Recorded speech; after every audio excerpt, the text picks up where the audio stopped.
as these encampments continue, like we begin to hear like these sort of people demanding an explanation about who's paying for this, who's funding it, who's buying them all these tents. Is it George Soros? Is it Iran? Is it Hezbollah? But Felix, I think you really had the point, which is like, regardless of, let's take as read that these are all being funded in some nefarious way. If Iran and Hezbollah can out astroturf Israel on an American college campus, just pack it in. Game over. Yeah, it's the same thing I thought when people were like, "Oh, Russia like stole the election." Like in that case, where like a country that like they just got Google Maps can win an American election, it would be like, okay, let's game over. They got us. They can't even use PayPal and Surullah in Iran. Like they can't even use normal funding means. So presumably they were sending like gold bullion through the mail to a 501c. I don't know how they did it. Yeah. But yeah, no, I mean, on its face, ridiculous. The idea that like people who go to Columbia can't afford like a $27 tent. Yeah, I think their parents are funding it. Yeah.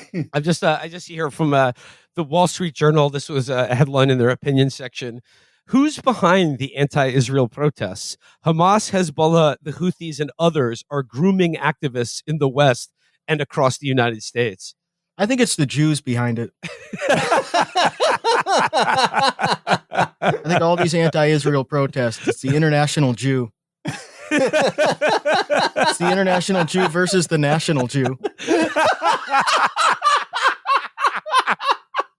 I have a new book coming out about this. It's called Jew Hell. And it's not anti-Semitic.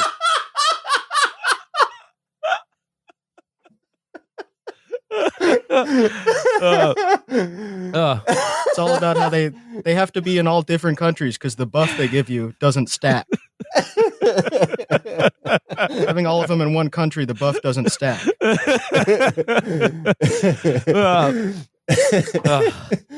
Well, I mean, as I said, as these protests continue apace, one of the things I noticed, at least over the weekend or like the last week, is like sort of like the question being asked in the media. It seemed to be like, why are these students protesting?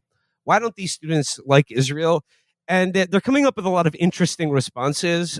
Chief among them, the idea that they're protesting Israel because college students aren't having enough sex.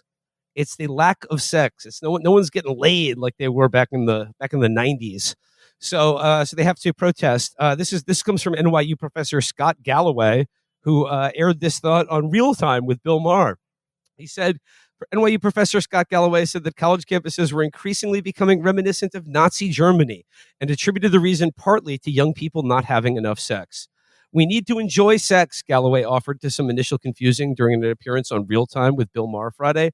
I think part of the problem is young people aren't having enough sex, so they go on the hunt for fake threats. And the most popular threat through history is anti-Semitism.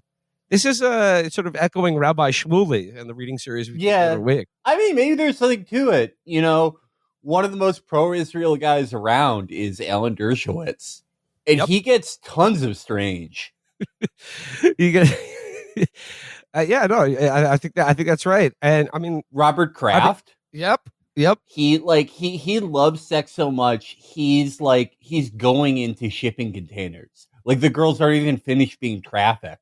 He's having a helicopter drop him on like whatever shipping vessel these girls are on and giving them $39. He's drilling in the air holes.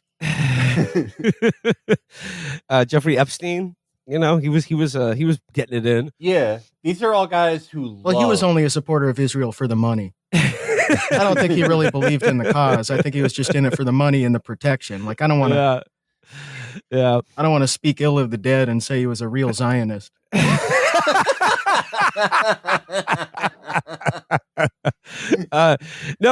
feel like it's like Radiohead when they went over there. It's like I don't know if they really believe it. They were just doing it for efficacy. No, Felix, you bring up Alan Dershowitz. He says of the protest, someone's funding it, and the someone he's implying is George Soros. It's an oldie but a goodie. Yeah, George Soros, like he has this rep because he funded a bunch of like NGOs in Eastern Europe. Like paid protests would be a really bad investment. Yeah, I don't know what that would get him compared to having like a a nonprofit that doesn't do anything called like the Center for Economic Progressivism, like giving money to Sean McElwee. Like at least that's a website and you can show it to people. But protest, like that's so much money to pay for those kids to be in Colombia and not go to class and get kicked out and shit. Like that's a lot of checks that you have to get sent to you and you have to reimburse. Well, he's a billionaire. You know, he's got the money. You have to get all those people new apartments if they got kicked out. That's a lot of paperwork. This is Jonathan Greenblatt said Iran has their military proxies like Hezbollah, and Iran has their campus proxies like these groups, like Students for Justice in Palestine, Jewish Voice for Peace. So yeah, I mean, Felix, your point about them not being able to use PayPal is pretty astute as well. Like how are they doing it? It's probably through many veiled cutouts, as we say, cutouts and psyops, as we say in the psyop spotting world. Yeah. They're sending them like little envelopes filled with heavy crude. Just like don't spend this all in one place, kid. Yeah, just like $40 worth of crude oil in a Ziploc bag. But continue on, like another example of just sort of, like I said, these protests are spreading and public opinion seems to be firmly on their side. So like we have to get a lot of like psychoanalysis of like why are they protesting? What's really going on here? And Nate Bronze, folks, statistical whiz kid, is at it again. He says most people don't form political opinions through deep examination of the issues or reasoning from first principles. It's more like picking some particular fashion label or way of dressing, especially for younger people who face more peer pressure. So yeah, there you have it. It's just what a great point. It's what does that even mean? People tend to do the stuff that people around them are doing. Yeah, I guess so. I guess that's true in all cases, everywhere. I mean, like, yeah, how else does someone form their opinions or views of the world? I mean, he's saying in contrast to reasoning from first principles. So, like, would the protest be more legitimate if it was just like one guy doing it? yeah, because he's arrived through a sheer process of reason and engagement with the issues, and he has determined objectively that this is what he believes. And he has usually that's a crazy guy. You don't want that one guy, and no one else in the room thinks has anything to say. That's not good. Yeah, he's approached it. He has not been influenced by friends, family, or the community he lives in. He has decided on first principles that there are microchips in his brain. God, Nate Silver is so smart. Just discovering how like people learn habits from each other. That's so crazy. They hear other people say things and then they want to say them too. That's crazy. I mean, it's like it's where their friends are. It's cool, but no one's having sex either. So they have to be. Yeah, more than I was back then. That's why I was angry in college. Where was my goddamn? I wasn't protesting either. yeah. Where was my solidarity encampment? Yeah, but I mean, like if students are doing this because they're not having enough sex, I mean. If you're looking to undermine these protests, hey, if you're looking to fund a counter protest, hey, just let's get some babes going out there. Get these kids laid, and they'll stop caring. I will say though, at least just like in my observations of like the what if that's why there are those arguments about drugs being brought into the encampments? What if there's some Zionist guy who keeps bringing Molly in there? Trying to get everyone rolling and fucking so they won't get it. What if that's what's happening? I haven't seen any arguments about like that these encampments are fronts for drug trafficking or no they're like keeping drugs out. That's been a big thing. Yeah. Okay. Yeah. And it starts a bunch of discourse, but it makes sense why you wouldn't want it in there because it's an excuse for the police to come in, especially if it's in a non-legal state.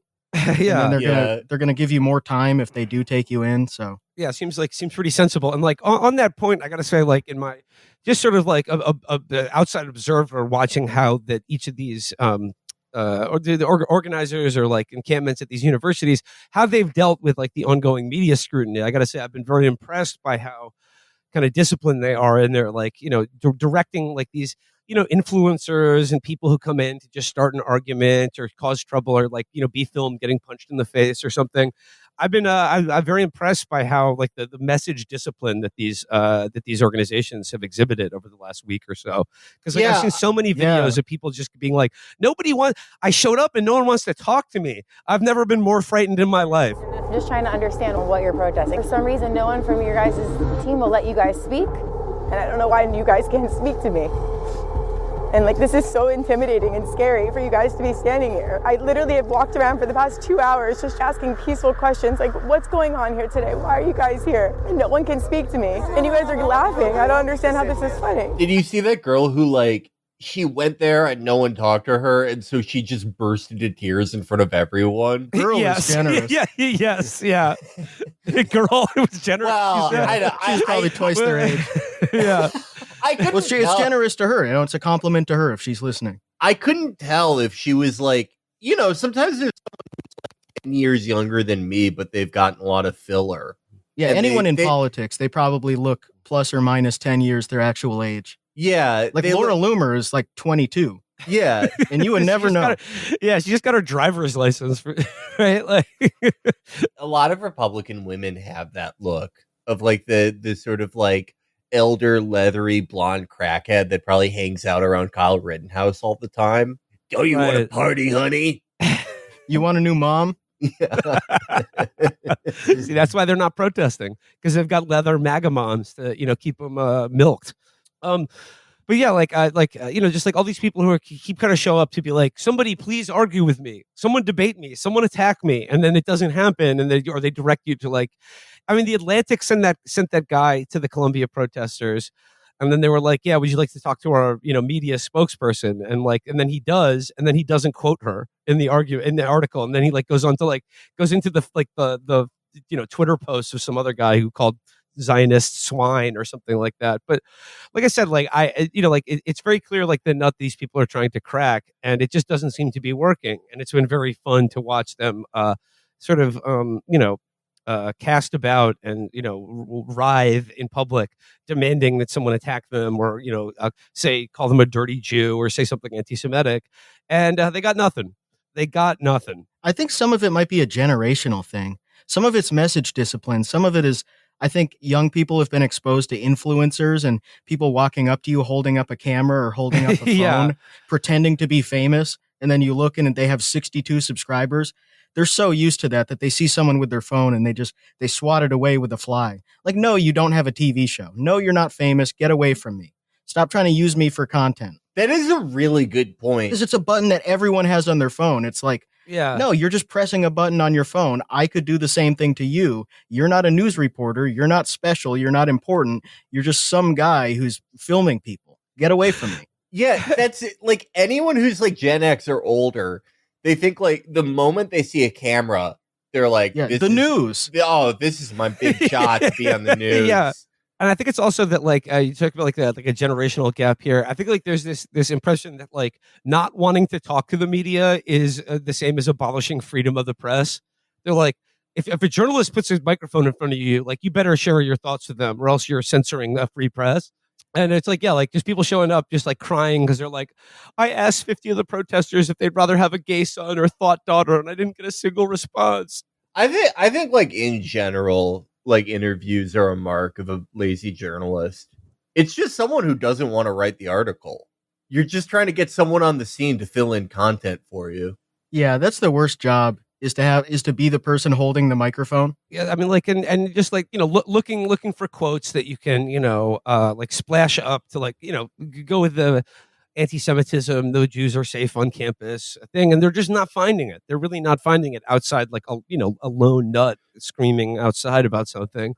But like it's so clear that that's what they want, because it gives them license to say and do what they really feel.